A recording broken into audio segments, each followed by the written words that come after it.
Hello, once again, ladies and gentlemen, boys and girls, children of all ages. It is August the 30th, 2017.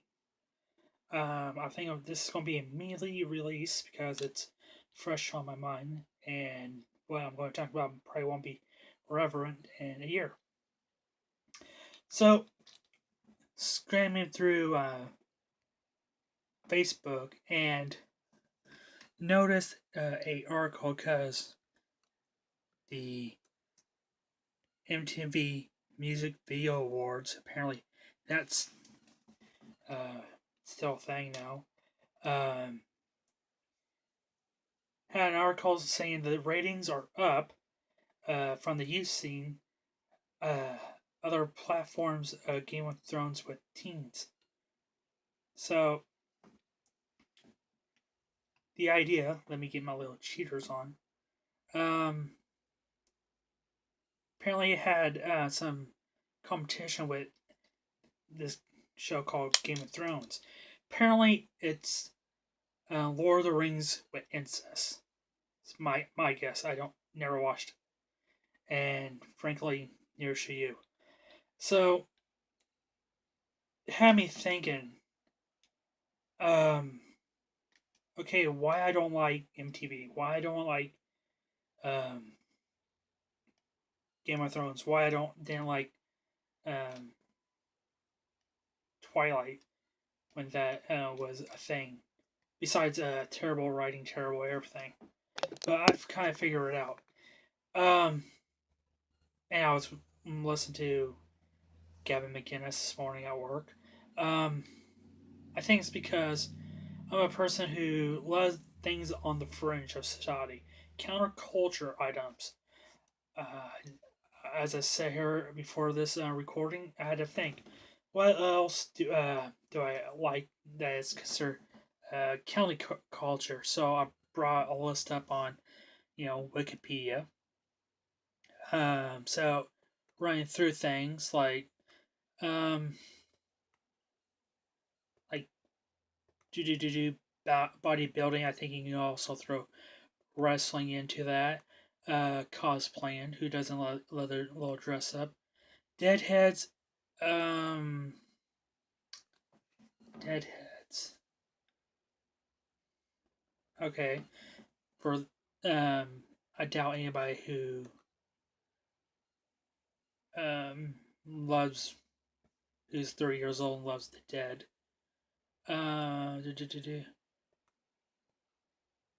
And grunge, glitter punk, high culture hippies, juggalos. Of course, that's I don't know if that's really um, juggalos are kind of weird topic. On the one hand, I like them; they're loyal. At the same time, you don't want to be in the same elevator at the same time as a juggalo, just because Uh, let's say I've been to a juggalo event. People are not bad. Just kind of gotta have to just watch it around. Rockabilly being a rocker, science fiction being a Trekkie actually kind of interesting because as a fringe culture, um, yes, I guess that would still be relevant because even though the new Star Trek series that's going to be exclusively on CBS drops in a month, less than a month actually, and hopefully in 2 weeks at Chicago Comic Con, Star Trek Con, they have more stuff, maybe even a preview. But I say Star Trek's still counterculture in a way. Also, like I said, pro wrestling. I think even like monster trucks are kind of counterculture stuff. But it's kind of called counterculture has me thinking. Where does stereotyping in counterculture intermix? Does being a sci-fi Star Trek guy, because that's stereotyping, four-eyes nerd, he doesn't get laid, like me. Um, but on the other hand, on that same idea, Star Wars is uh, sort of kind of culture it was, but it's more corporate stuff now. I think that's maybe why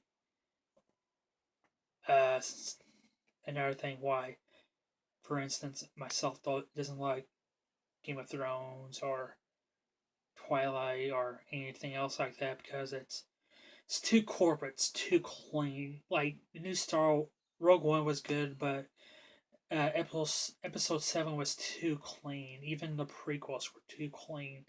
The original three, I think you can still throw that into the counterculture argument, but on the one hand, um, Star Wars really counterculture.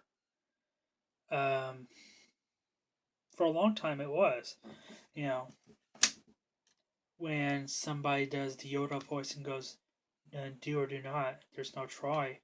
Only a certain amount of people got that joke. But now, everybody and their grandma has seen Star Wars, and frankly, it's kind of hard to root somebody thing is not only taken to corporate standards, but um, it's not really counterculture anymore. Mm, much like another example of monster trucks.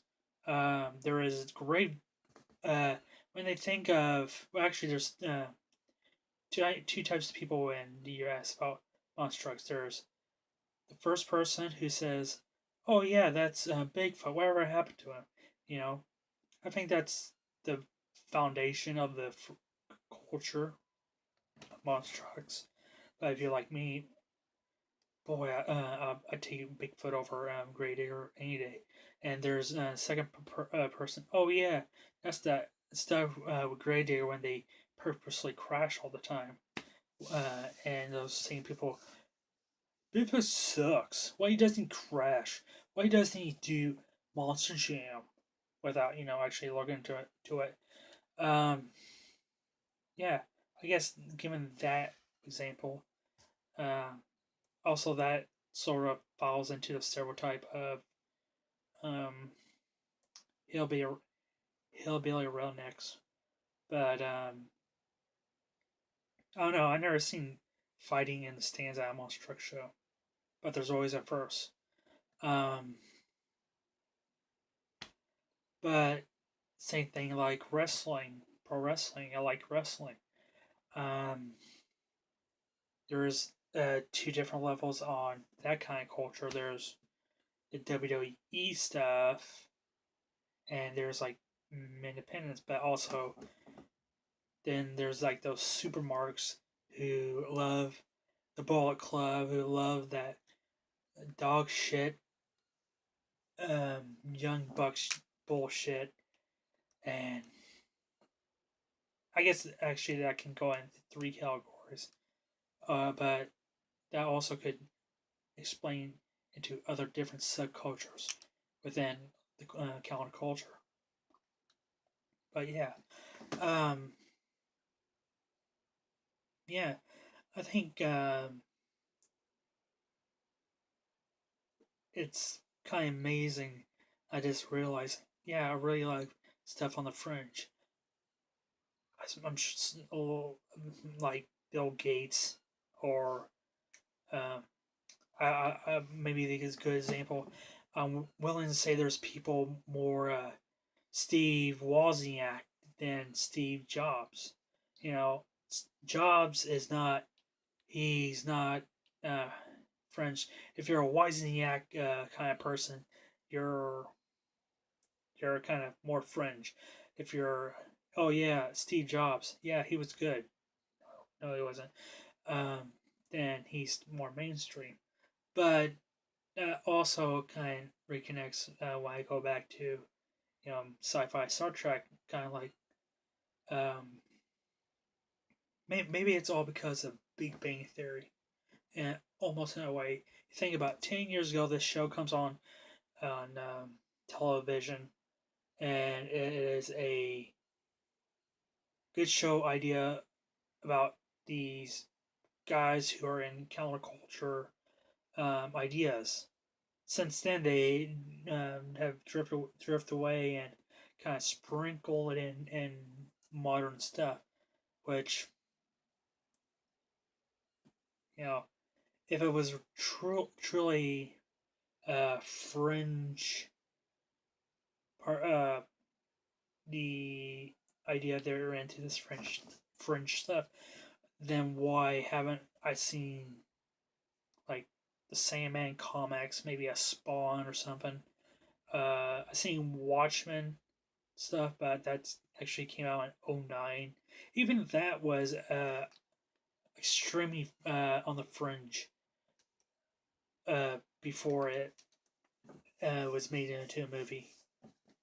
Although I have a book saying they did have a plan like in 1991 to make a a Watchmen movie, but even the Watchmen now are still kind of fringe. The truly die-hard Watchmen readers hate the movie, but those who are like me who just say, okay, this is a unique look at superheroes, and okay, it's okay, I'm not into it. Let me research it. About okay, I'm doing this. It's kind of almost like the idea. If these certain fringes items come to the surface, they come and make a new layer. You know, these it becomes a new level of fringe goers. In a way, almost like topsoil. Um, like erosion and stuff like that. I'm assuming there are die-hard um, Alan Moore fans who read his other stuff, who hasn't been in the mainstream stuff, but it always attracts those people into the fringe. Um, yeah, but maybe it's a good thing that this fringe is a good idea because, like I said, most people before 2009, March of 2009, never heard of the Watchmen, of this story of these uh, superheroes working for the government like that, and this whole conspiracy behind it. Um, but it drew somebody like me. I enjoy a good comic book, like a movie. You know, the original Elijah Wood Spider-Man. That got me into wanting to see go into this genre of reading, see what it's about. Okay, this was about. Do I go see it here? You know what? Maybe not. I got more other stuff to do. And this Watchmen genre was more. Okay, this is interesting. Let me look on these other books. So I picked up a philosophy book based on it, and I picked up the animated cartoon, and I just dug more into it. I really dug this uh, um, culture. Kind of almost, and another good example is when uh, the Rams moved to St. Louis. Okay, St. Louis now has a football team. Okay, cool. Uh, it's new inside. Okay, so over the next 20 years when they're next, actually, the next 6 years. I got into, okay, these are the Rams, and then eventually, okay, this is the National Football League. Here are some of the history. Here's some cool moments, and then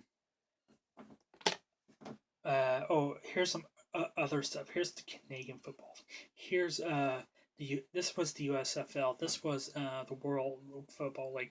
Oh, this is NFL Europe. This is the Arena League. You know, it's almost fascinating uh, stuff that brings people together.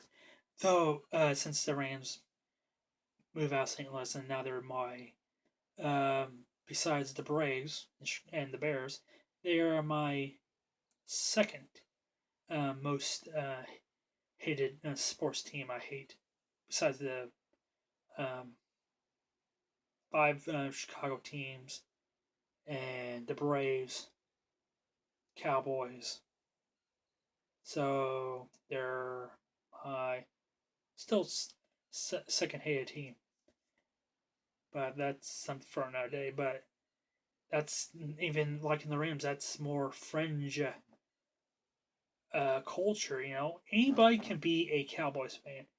Anybody can be now a Patriots fan. Anybody can be a Packers fan. Anybody can be a Steelers fan because it's chic, so to speak. But if you like these smaller teams, you know, like the expansion LA Rams or the expansion um, Las Vegas Raiders or the expansion Chargers or even Jacksonville Jaguars. That's I say that's more, even it's out in the open. It's more French. You don't go to a Walmart and said, "Oh, do you have Fred Taylor's jersey in?" No, we only have Emmett Smith jerseys and Troy Aikman's or Deion Sanders jerseys. Sorry, we don't have Fred Taylor or Mark Brunell jerseys. Okay. Thankfully for online, you can get those jerseys. And with the invention of online, it actually brought the fringe groups together and say, "Oh yeah, I'm into this too. Let's hang out. Are you into this? Oh yeah, And eventually, something like even podcast. Podcast was also a fringe culture. It was eventually comes mainstream, and it's kind of certain companies like Podcast One, even the major news corporations, ESPN, water it the fuck down, and just gotta pick and choose and to pick out certain shows, even though you like this person work and they're on a crappy outlet. Another good example, Ari Lang just joined Anthony Cumia to the AA show on Compound Media. Ari Lang has a following with the Howard Stern folks and, Matt TV and stuff like that. But also, he's going to bring in more revenue for um, Compound Media, and and and it's going to bring all those fringe people together. Um, Another example, I did not get into. I got into Jim Gold in the last year and a half, reading his stuff, interviews, reading stuff, and the man's fascinating. He is the modern Mark Twain, and because it's kind of great, nobody hears him. At the same time, it's maybe you should listen to this guy. This guy has very thought provoking shit. But yeah, it's French is the fringe counterculture stuff. Even beatniks came out of that counterculture stuff. Even though, let's face it, the beatniks kind of ruined America in a way. Um, beatniks evolved to the hippies, then the yuppies, which got into corporate society, and that's how we were in this mess today. So I've been ranting about for 20 minutes. I'm going to finish. I need to finish this episode of Anthony Cumia with those Shea Gomez right now. Also, I'm just kind of running out of space on my phone. Even something like UFC. UFC was a fringe combat sport. Now, yeah, weight divisions and piss testing. There was guys punching each other in the nuts for 24 years ago, a quarter century ago. Anywho, if you like this video, if not, go fuck yourself. Bye.